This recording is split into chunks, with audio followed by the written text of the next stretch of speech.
Hello everyone, welcome back to CA Final Customs and FTP revision. आज की video में हम चैप्टर नंबर 5 कंप्लीट करेंगे। इससे पहले हमने चैप्टर नंबर 5 के काफ़ी सारे टॉपिक्स करे हैं और आज हम करेंगे चैप्टर 5.6 मिसलेनियस टॉपिक्स। इसके साथ इस वीडियो में ही इस लेक्चर में हमारा चैप्टर नंबर 5 कंप्लीट हो जाएगा। अब कोई भी स्टूडेंट इस चैप्टर का नाम ऐसा मत समझे कि ये यूजलेस टॉपिक्स है कि मिसलेनियस कैटेगरी में डाले हैं तो they are useless topics, exam में नहीं आएंगे, ऐसा मत समझना। बिकॉज चैप्टर का नाम मैंने मिसलेनियस रखा है, यूजलेस नहीं, क्योंकि ये एग्जाम में आने के चांसेस इसके भी है। ठीक है, क्योंकि एमसीक्यू पैटर्न है तो एमसीक्यू में तो कुछ भी पूछा जा सकता है। तो चलिए, इसमें हम टोटल 5 टॉपिक्स पढ़ेंगे। शुरू के 3 टॉपिक्स डील करते हैं with assessment, self assessment, provisional assessment, faceless. फिर है कस्टम ऑडिट, छोटा सा टॉपिक है, और एक और छोटा टॉपिक है ट्रांजिट एंड ट्रांसशिपमेंट। चलिए स्टार्ट करते हैं with our first topic, that is self assessment of goods. Normally हम रीड करते चलेंगे, रीडिंग में ही हमें चीज़ें समझ आ जाएगी। कोई चीज़ समझाने वाली होगी, मैं उस पर फोकस करूंगा। स्टिल अगर आपको लगता है कोई चीज़ ऐसी है जो समझाने लायक थी, मैं समझाया नहीं, मैंने जस्ट रीड कर दिया, मुझे कमेंट्स में बताना, मैं फिर से एक बार बता दूंगा। चलिए, section 17 self assessment of goods. Section number तो बिल्कुल याद नहीं करने। क्या कहता है? Duty to be self assessed by the importer exporter. Importer exporter self assessment करेगा and importer entering imported goods under section 46, यानी कि बिल ऑफ एंट्री जब फाइल करे, या एक्सपोर्टर जब बिल, शिपिंग बिल या बिल ऑफ एक्सपोर्ट फाइल करे section 50 में, shall self assess the duty on such goods. हमने ये दोनों सेक्शंस पढ़ रखे हैं, bill of entry and bill of export, shipping bill.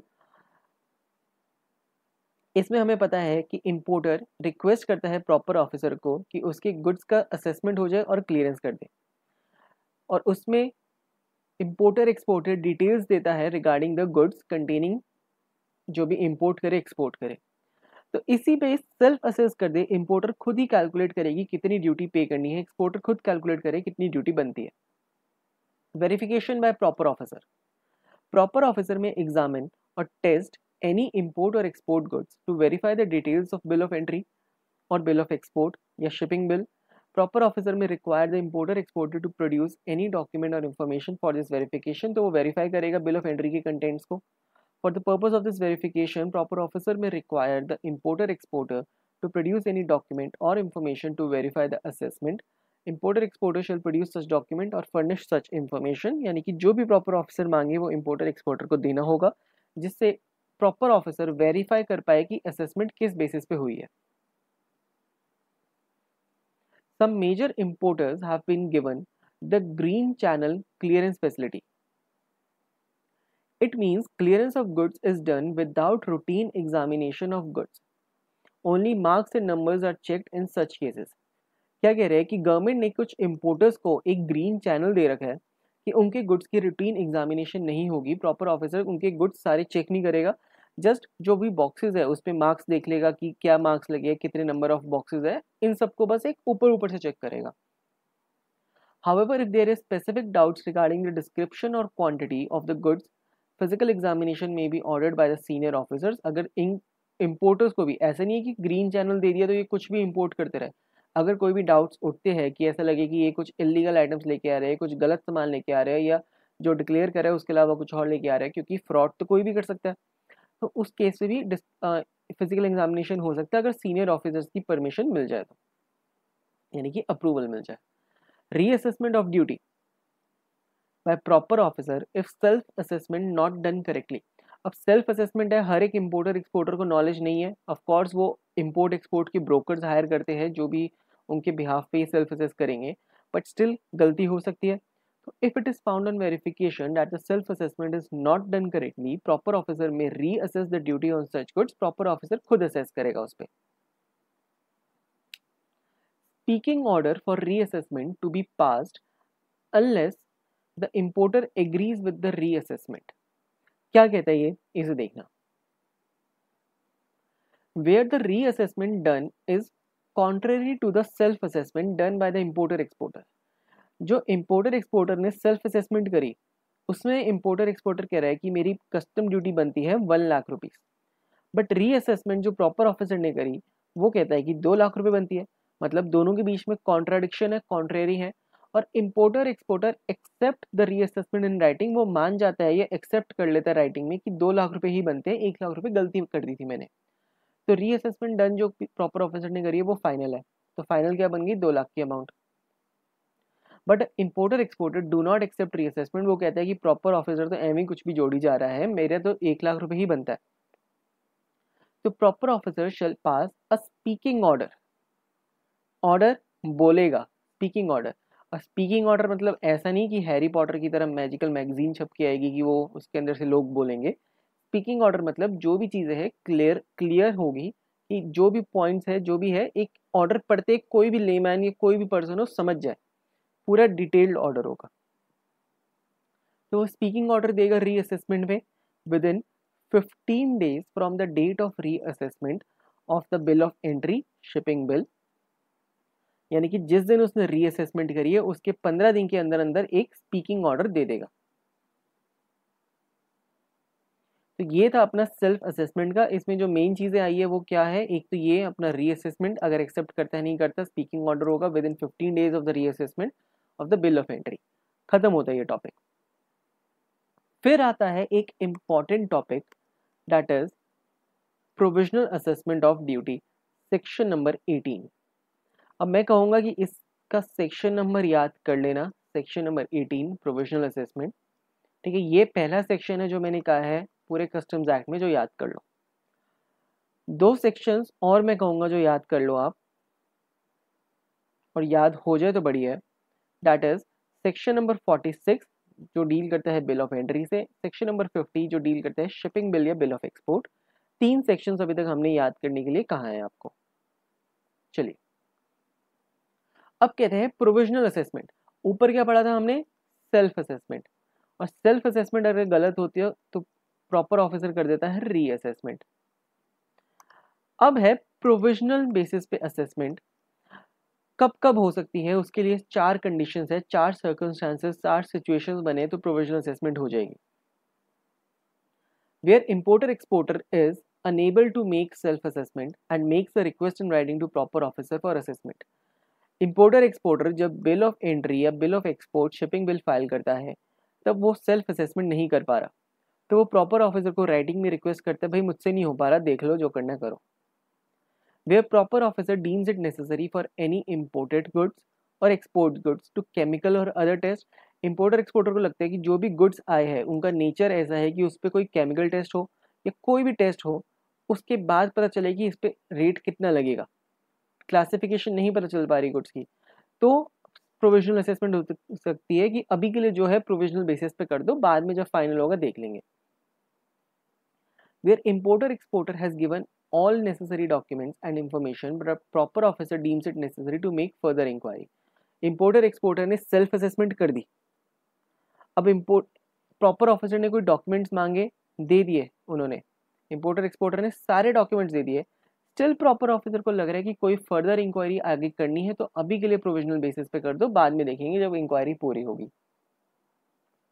या फिर वेयर नेसेसरी डॉक्यूमेंट्स और information have not been given and the proper officer deems it necessary to make further inquiry। अब डॉक्यूमेंट्स दिए ही नहीं तो प्रॉपर ऑफिसर तो और टांग अड़ाएगा, वो फर्दर इंक्वायरी करेगा, तो अभी के लिए प्रोविजनल कर देगा। तो क्या देखा, proper importer exporter self assessment नहीं कर पा रहा, और ये तो था इंपोर्टर एक्सपोर्टर की गलती है, गलती कह रहा हूँ, इंपोर्टर एक्सपोर्टर की वजह से हो रहा है प्रोविजनल कि वो कर नहीं पा रहा। फिर तीनों चीज़ें प्रॉपर ऑफिसर की वजह से है। प्रॉपर ऑफिसर को लगता है कि केमिकल या कोई टेस्ट कराओ उसका, सारे डॉक्यूमेंट्स दे दिए फिर भी उसको लगता है कि इंक्वायरी बनती है, नहीं दिए डॉक्यूमेंट्स और वो इंक्वायरी करना चाहता है तो करेगा।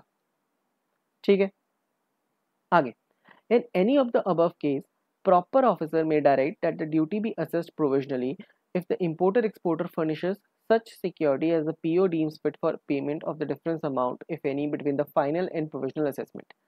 क्या कह रहा है, लेट्स से प्रोविजनल असेसमेंट अभी के लिए हमने 1 लाख रुपए की कर दी, और फाइनल असेसमेंट जो भी पीओ को लग रहा है हो सकता है 2 लाख रुपए बने, या 2 नहीं 1.5 लाख रुपए बने, तो डिफरेंस कितना है 50,000 का। तो वही कह रहा है कि इंपोर्टर एक्सपोर्टर को एक गारंटी देनी पड़ेगी, सिक्योरिटी देनी पड़ेगी डिफरेंस अमाउंट की बिटवीन फाइनल एंड प्रोविजन, तब जाके प्रोविजनल असेसमेंट करी जाएगी। अब जब फाइनल असेसमेंट हो जाती है, ऊपर तो हमने प्रोविजनल करी, उसकी फाइनल असेसमेंट भी होगी। तो when the final assessment is done, उस केस में क्या होगा? तो इसके लिए इसको दो पार्ट्स में बांटा गया है। जो गुड्स है या तो होम कंजम्पशन या एक्सपोर्ट के लिए क्लियर करे गए। इन case of goods cleared for home consumption और फॉर एक्सपोर्टेशन, यानी कि जिन गुड्स पे प्रोविजनल असेसमेंट हुआ है उन गुड्स को या तो होम कंजम्पशन के लिए यूज करना है इंपोर्ट के लिए, या फर्दर एक्सपोर्ट के लिए यूज करना है। तो उस केस में क्या होगा? If the final assessed duty is more than the provisional duty, final assess हुआ 1.5 लाख रुपए और प्रोविजनल था 1 लाख रुपए, तो फाइनल ज़्यादा हुई, तो पे the difference along with interest. 50,000 रुपये का डिफरेंस तो पे करो, प्लस इंटरेस्ट भी लगेगा। इंटरेस्ट कितना लगेगा? Interest at the rate of 15% per annum.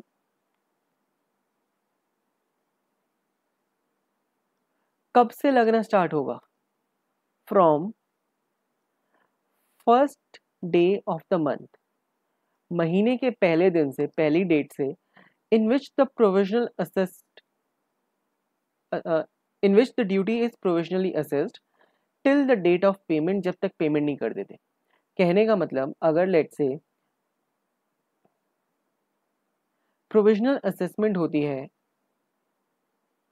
20th of June को, और जब फाइनल असेसमेंट होती है पता चलता है 50,000 रुपये एक्स्ट्रा पे करने हैं, तो हमने पे करे इसको 50,000 रुपीज हमने पे कर दिए 30th जून,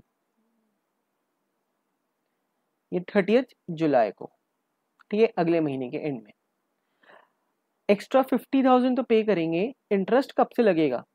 15% पर एनम रेट लगेगा till the date of payment, जब तक 30 जुलाई तक पेमेंट नहीं करते थे। बट स्टार्ट कब से होगा पता है? 20 जून से स्टार्ट नहीं होगा, ये स्टार्ट होगा 1 जून से। यहाँ पे लिखा है first day of the month in which the duty is provisionally assessed. This is very much important, इस पे क्वेश्चन आ सकता है, ठीक है। आगे, if the final assess duty is less than the provisional duty, final assess हुई 50,000 rupees की और प्रोविजनली हो गई थी 1 लाख रुपए, 50,000 रुपये का कम आया फाइनल, तो 1 लाख रुपए तो पे कर चुके हैं। Claim refund of extra duty पे, जो भी एक्स्ट्रा पे करिए उसका रिफंड ले लो।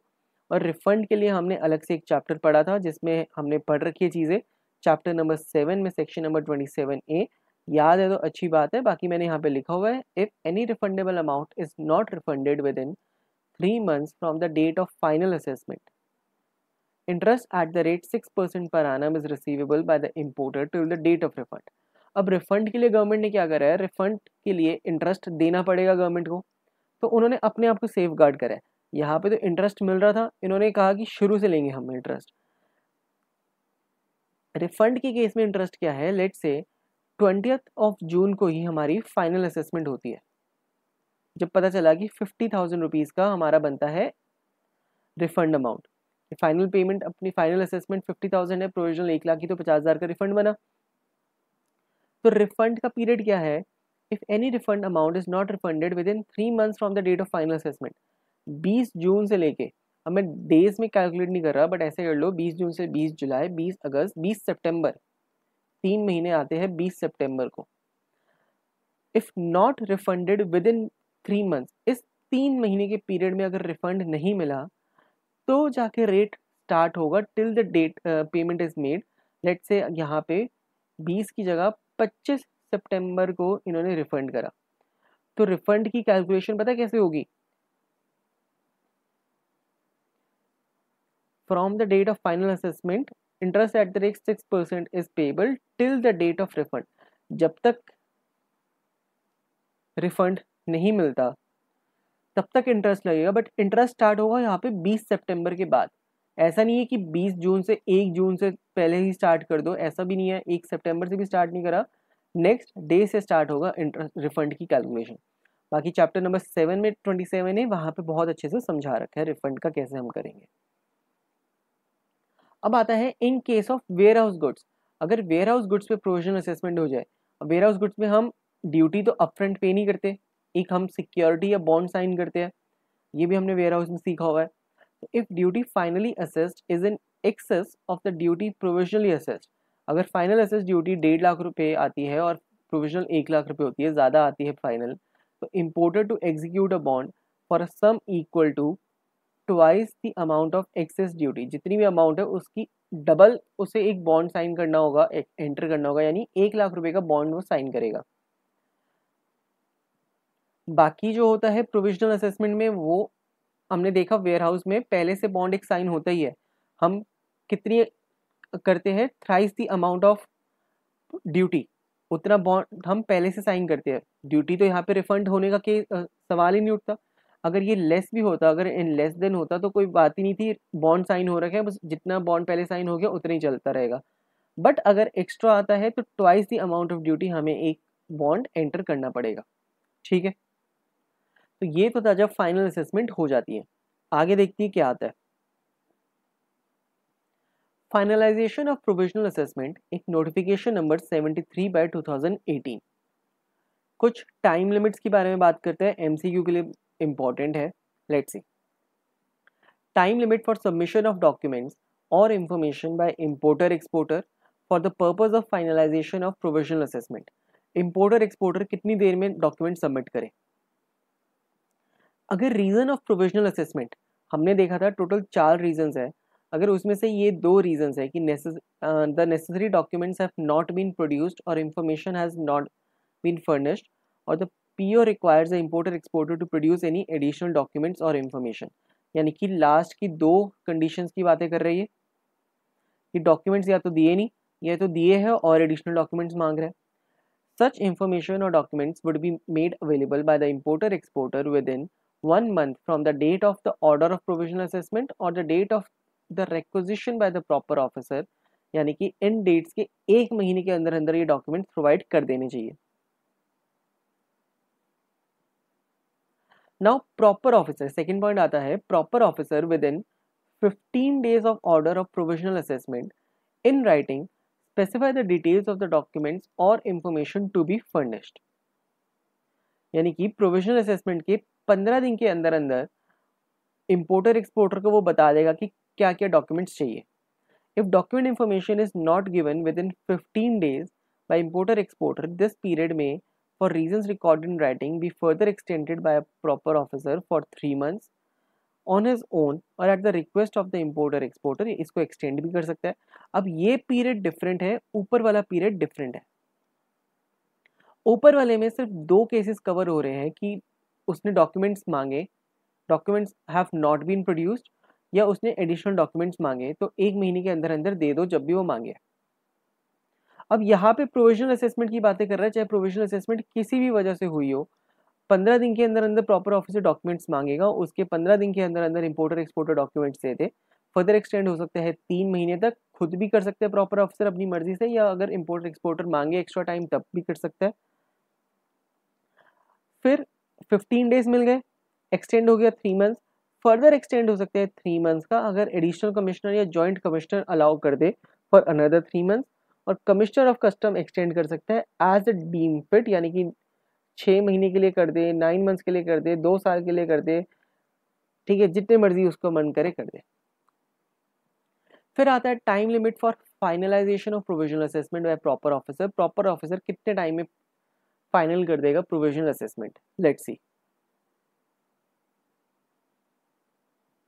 The PO will finalize the provisional assessment within 2 months of the receipt of all information or documents or chemical or other tests, यानी कि जब सब कुछ उसे मिल जाएगा उसके 2 महीने तक कर देगा। If importer exporter does not provide details within the time and no further extension of time has been allowed, then the proper officer shall finalize the provisional assessment within 2 months of the expiry of the time allowed for submission of the document or information। क्या कह रहा है, importer exporter एक तो documents दे नहीं रहा, ऊपर तो था सब कुछ मिल गया उसके 2 महीने के बाद करते विद इन 2 मंथ्स, बट दे ही नहीं रहा और कोई एक्सटेंशन भी नहीं मिला उसे। ऊपर हमने देखा था एक्सटेंशन मिल सकता है कि फर्दर 3 मंथ्स एक्सटेंशन मिल सकता है, कोई एक्सटेंशन नहीं मिला, तो प्रॉपर ऑफिसर जो भी उसके पास डेटा है उसके बेसिस फाइनलाइज कर देगा provisional assessment within 2 months of the expiry of the time allowed for submission of document. जितना उसे टाइम अलाउ करा है इंपोर्टर एक्सपोर्टर को, उसके 2 महीने के अंदर अंदर फाइनलाइज कर देगा जितना भी डेटा उसके पास है। Commissioner of Custom can allow a further time period of 3 months in case the PO is not able to finalise the provisional assessment within a period of 2 month, अगर 2 महीने के अंदर नहीं कर सकता, फर्दर टाइम पीरियड उसको 3 महीने का दे दिया जाएगा। और अगर इंपोर्टर एक्सपोर्टर कुछ भी कॉन्ट्रावीन करता है ऊपर के प्रोविजंस, 50,000 रुपये की उसकी पेनल्टी अट्रैक्ट हो जाती है। तो पेनल्टी लग जाएगी 50,000 की अगर इंपोर्टर एक्सपोर्टर डॉक्यूमेंट्स नहीं दे पाता।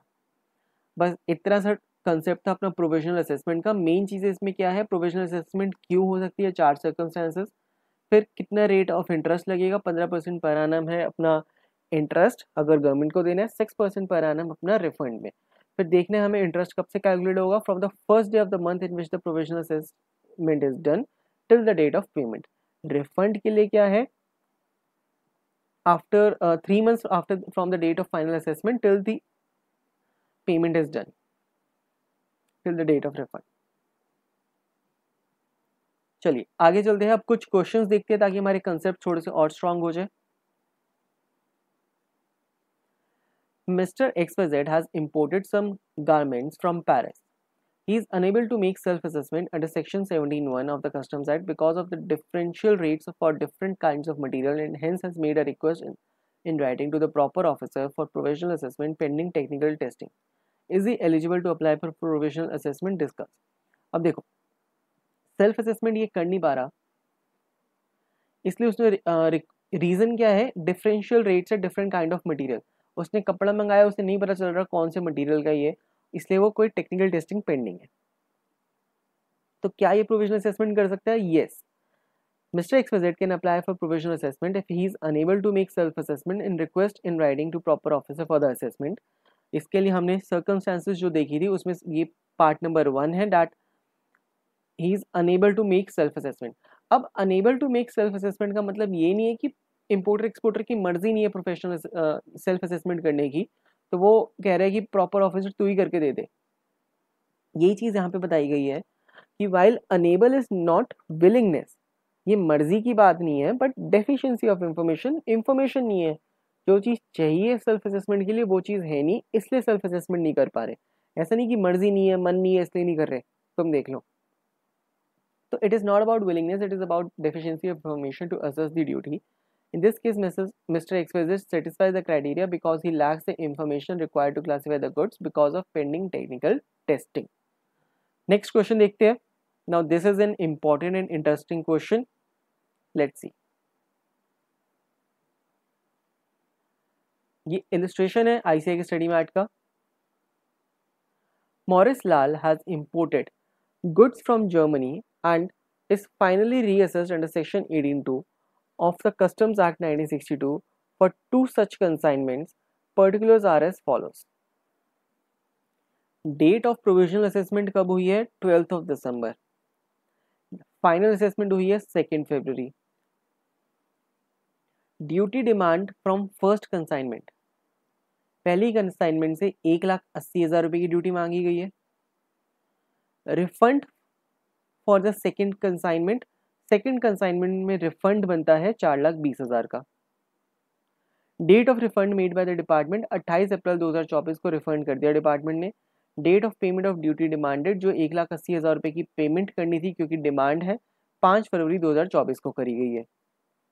Determine the interest payable receivable if any by Morris Lal on the final reassessment of the 2 consignments with suitable notes thereon।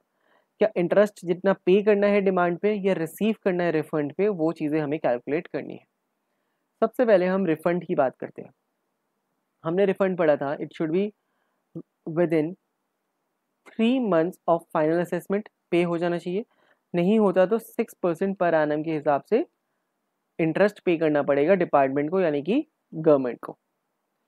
Refund बनता है 4,20,000 का, जो रिफंड कर दिया गया है 28 अप्रैल 2024 को। फाइनल असेसमेंट हुई है 2 फरवरी 2024। अगर 3 महीने देखे जाए, 2 फरवरी से लेके 2 ऑफ मार्च 1 महीना, 2 ऑफ अप्रैल 2 महीना, 2 of May is 3rd month, तीसरा महीना। 2 फरवरी से 2 मार्च, अप्रैल और 2 मई तक अगर रिफंड मिल जाए तो कोई रिफंड क्या इंटरेस्ट नहीं देना पड़ेगा। रिफंड हमें मिला है 28 अप्रैल को, विद इन 3 मंथ्स मिल गया, तो रिफंड के इंटरेस्ट नहीं लगेगा। वही चीज़ यहाँ पे बोली गई है, if any refundable amount is not refunded within 3 months from the date of reassessment of duty, interest is payable to importer at the rate of 6% per annum till the date of refund. In the given case, refund has been made on 28th of April. It is within the 3 months from the date of reassessment of duty on 2nd of February. Hence, interest is not payable to Morris Lal on duty refunded in respect of second consignment. कोई refund देने पर interest देने की जरूरत नहीं है। पहले की बात करते हैं। डिमांड आई है 1,80,000 की। 1,80,000 की डिमांड करी गई 2 फरवरी को, पेमेंट करी है 5 फरवरी तक। इस पे इंटरेस्ट बैठेगा 15% पर एनम के हिसाब से from the first day of the month in which provisional assessment is done. First of the month कौन सा, जिसमें प्रोविजनल असेसमेंट करी गई है, यानी कि दिसंबर की बात कर रहे हैं। फर्स्ट ऑफ दिसंबर से ही इंटरेस्ट लगना स्टार्ट हो जाएगा। ऐसा नहीं कि जब फाइनल असेसमेंट हुई है 2 फरवरी या 28 फरवरी या 15 फरवरी उसकी पहले महीने से लेंगे जिस दिन रीअसेसमेंट हुई है, ऐसा नहीं करना। First day of the month in which provisional assessment is done, 15% per annum से रेट लगेगा till the payment of interest, sorry till the payment of duty. तो देखो, an importer is liable to pay interest at the rate of 15% per annum on any amount payable due to the reassessment from order from the first day of the month in which this provisional assessment is done till the date of payment. In the given case, interest is payable in respect of first consignment. First consignment पे interest लगेगा, कितना लगेगा? Let's calculate. Amount है अपनी 1,80,000।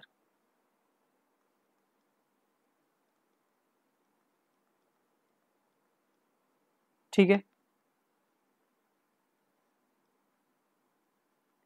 इतनी amount पे हमें interest निकालना है।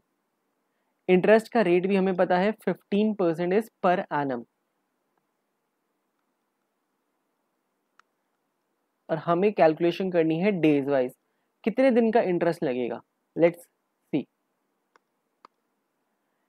फर्स्ट दिसंबर से स्टार्ट होगा, तो दिसंबर के हो गए 31 दिन, जनवरी के हो गए 31 डेज, 31 दिन जनवरी के, और 5 फरवरी को पेमेंट करी है, और हमने कहा till the date of payment, यानी कि 5 फरवरी को भी देखा जाएगा, फरवरी के 5 दिन। तो 31 in plus 31 plus 5 days, 67 days का इंटरेस्ट हमें पे करना पड़ेगा। ये हो गया अपने 67 डेज। अब कंफ्यूजन होती है एग्जाम में, इसको हम 365 से डिवाइड करें,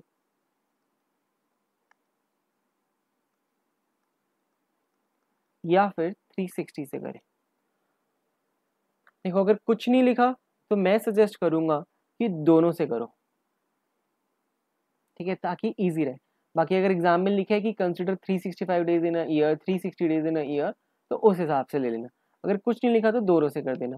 अभी मैं सिर्फ 365 से कर रहा हूँ, रीजन मी आईसीए का स्टडी मैट भी 365 से है, तो अगर कोई स्टूडेंट इसको आईसीए के स्टडी मैट से मैच करना चाहे तो मैच हो जाए आंसर, इसलिए मैं 365 ले रहा हूँ। लेट्स कैलकुलेट, 1,80,000 पे 15% इंटू 67 डिवाइड बाई 365 आता है 4,956 रुपीज। 4,956।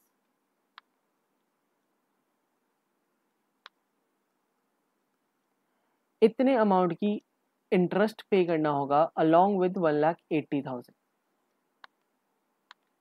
आई होप ये कैलकुलेशन समझ आई होगी हमने किस हिसाब से लिया है। ठीक है, चलो आगे बढ़ते हैं। अब और कोई क्वेश्चन तो नहीं है इसमें प्रोविजनल असेसमेंट का। हमने एक चीज देखी थी, एक टीवाई की 29 हमारा पेंडिंग था, जो हमने इंपोर्टेशन वाली वीडियो में बताया था मैंने, तो इसको भी हम यहाँ पे खत्म करते हैं। Lakshmi Company imported goods valued 10 lakh rupees via a bill of entry presented before the proper officer on 15 December 2023, on which the date of rate of custom duty was 20%. तो 10 लाख रुपए का सामान मंगाया है, बिल ऑफ एंट्री फाइल करी है 15 दिसंबर को और उस दिन का रेट चल रहा है 20%. Proper officer decided that the goods should be subject to chemical or other tests and therefore the same were provisionally assessed at a value of 10 lakh rupees and Lakshmi company paid provisional duty of 2 lakh on the same date. हुआ क्या? Proper officer ने कहा इस पे कुछ test कराने हैं, chemical या अदर टेस्ट, और हमने देखा था केमिकल और अदर टेस्ट की वजह से प्रोविजनल असेसमेंट हो सकता है. गुड्स की वैल्यू 10 लाख रुपए जो है वही प्रोविजनल असेसमेंट में प्रॉपर ऑफिसर ने मान ली वैल्यू 10 लाख रुपए और उस पर ड्यूटी बनी है 2 लाख रुपए की. 10 लाख रुपए का सामान है, ड्यूटी या टैक्स है 2 lakh rupees. Lakshmi company wants to voluntarily pay 1.5 lakh रुपए ऑन 20 जनवरी 2024. 20 जनवरी को ये खुद से 1.5 लाख रुपए पे करना चाहती है. इसको लगता है कि इतने बनते हैं, मैं दे देती हूँ. ठीक है. Can Lakshmi company provisionally pay the duty and what are the conditions which are to be complied before such payment is made? क्या ये provisionally दे सकती है? Of course it can pay provisionally. आगे हम आंसर पढ़ लेते हैं थ्योरी में. Provisional assessment of duty is permitted in case where the proper officer deems it necessary to any subject to any import export goods to any chemical or other test. ये चीज़ हमें पता है, 4 circumstances पढ़ी थी, उसमें से एक है. Thus Lakshmi company can pay the duty on provisional basis, उसको allowed है. Before the provisional assessment of duty, the importer must furnish security as the proper officer deems fit for the payment of the deficiency, if any, between the duty finally assessed or reassessed and the duty provisionally assessed. कहने का मतलब अगर कोई difference आता है उसके लिए पहले से सिक्योरिटी फर्निश करके रखे प्रोविजनल ड्यूटी के लिए. तो ये हो जाती है conditions to comply for such payment. फिर आता है determine the amount of interest payable if any, assuming that the payment of 1.5 lakh as stated above is made on 20 January 2024 and the final duty assessed on 31st January 2024 is 4 lakh रुपए and the balance duty is paid on the same day. तो हमें interest की amount calculate करनी है. Let's C. Interest हमें पता है 15% per annum से निकलता है from the first day of the month in which the duty is provisionally assessed till the date of payment thereof. ये तो हमें लाइन अच्छे से याद हो गई है. चलो अब इसको समझते हैं.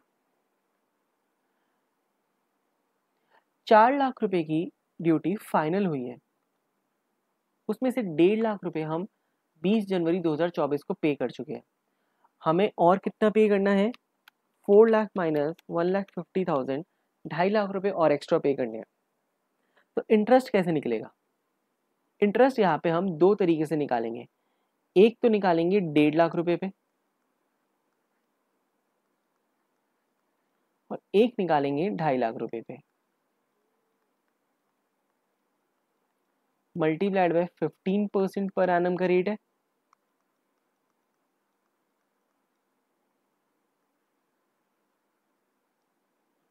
ठीक है.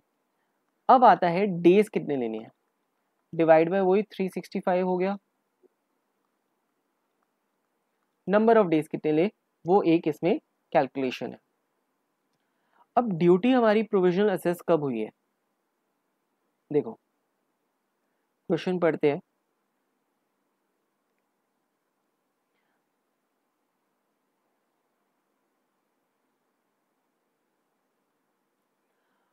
क्वेश्चन जब मैं पढ़ने आया, क्वेश्चन को देखते ही मुझे पता चल गया मैंने एक मिस्टेक करी है. यहाँ पे 2.5 लाख नहीं 50,000 रुपये होगा. इसका रीज़न अगर किसी को पता चल गया है प्लीज़ मुझे कमेंट्स में बताओ, नहीं तो मैं तो बता ही रहा हूँ अभी क्या रीज़न है.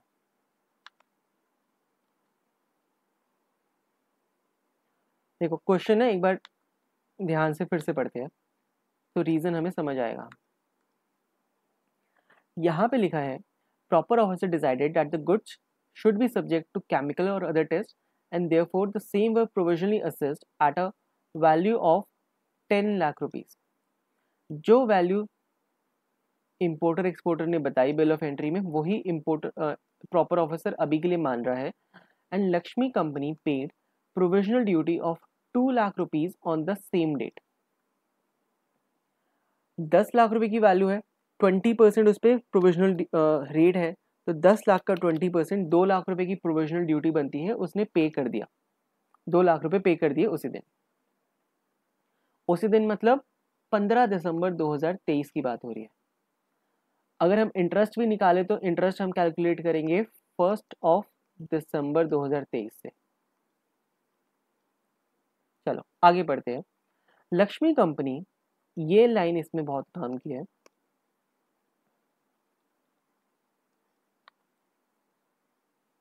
wants to voluntarily pay duty of 1.5 lakh on 20 जनवरी 2024। क्या कह रहे हैं, लक्ष्मी कंपनी 1.5 लाख रुपए और देना चाहती है 20 जनवरी 2024 को। 15 दिसंबर को जब प्रोविजनल असेसमेंट हुआ 2 लाख रुपए ऑलरेडी पे कर चुकी है, 1.5 लाख रुपए एक्स्ट्रा और देना चाहती है 20 जनवरी 2024 को। तो अगर हम देखें, अब अगर हम ड्यूटी टोटल आई 4 लाख रुपए की फाइनल ड्यूटी, कब आई है ये? 31 जनवरी 2024 को। और इसने बैलेंस ड्यूटी भी पे कर दी सेम डे पे। बैलेंस कितना हुआ? अगर 4 लाख का टोटल है, उसमें से 2 लाख रुपए तो हमने पहले दिन ही पे कर दिए, 2 लाख माइनस 1.5 लाख रुपए और पे कर दिए हमने 20 जनवरी को। तो बैलेंस कितना बचा? 2 और 3 3.5, तो 50,000 रुपए का बैलेंस बचा। इसी 50,000 से यहाँ पे हम कैलकुलेशन कर रहे हैं। ठीक है, अब इंटरेस्ट कितना देना पड़ेगा? इस 2 लाख पे तो कोई इंटरेस्ट देना नहीं पड़ेगा क्योंकि हम पहले पे कर चुके हैं। ये 1.5 लाख रुपए भी हमने पे कर दिया, बट ये कब पे करा है? 20 जनवरी 2024 को। तो 20 जनवरी 2024 को हम निकालेंगे कि कितना इंटरेस्ट बनता है। इंटरेस्ट बनता है from the first day of the month till the payment. Payment हुई है 20 जनवरी को, दिसंबर के 31 दिन और जनवरी के 20 दिन, 30 और 20 50 और 51 डेज का हमें इंटरेस्ट यहाँ पे कैलकुलेट करना होगा। कितने डेज का? 51 डेज। ठीक है, 50,000 रुपीज की पेमेंट हमने करी है 31 जनवरी 2024 को, यानी दिसंबर के 31 दिन पूरे, जनवरी के 31 दिन पूरे। कितने बन गए? 31 और 31, 62 डेज।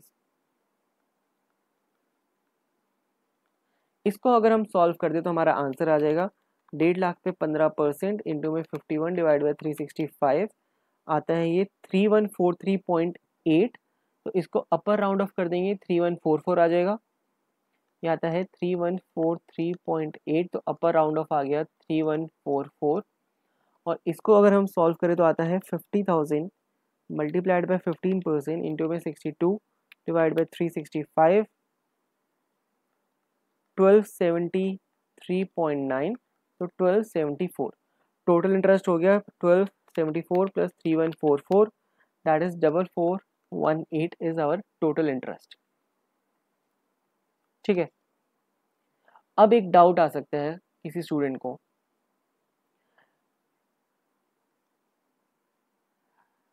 कि ये जो 2 लाख रुपए पेमेंट करी है, इस पे इंटरेस्ट क्या कैलकुलेट नहीं होगा? क्योंकि इस पे भी अगर हम देखें तो 1 दिसंबर से लेके हमने 15 दिसंबर को पे करा है, तो 15 दिन का इस पे इंटरेस्ट लगना चाहिए। बट ये इंटरेस्ट नहीं लगेगा, रीजन भी जिस दिन प्रोविजनल असेसमेंट हुई उसी दिन पे कर दिया, जिस दिन पता लगा उसी दिन पे कर दिया, तो क्यों उसको पेनल्टी पे करेंगे? अगर ये इस दिन पे ना करके 16 दिसंबर को पे करता या 17 दिसंबर को पे करता, तब 16-17 डेज का इंटरेस्ट लग जाता। जैसे 20 जनवरी को वॉलंटरली पे कर दिया 1.5 लाख रुपए और, तो लग गया ना इस पे इंटरेस्ट 51 दिनों का। ऐसे ही ये इसने उसी दिन पे कर दिया जिस दिन बताया प्रॉपर ऑफिसर ने कि इतने पे इतनी ड्यूटी बनती है, उसने कहा ये लो 2 लाख रुपए पकड़ लो, तो कोई इंटरेस्ट नहीं लगेगा।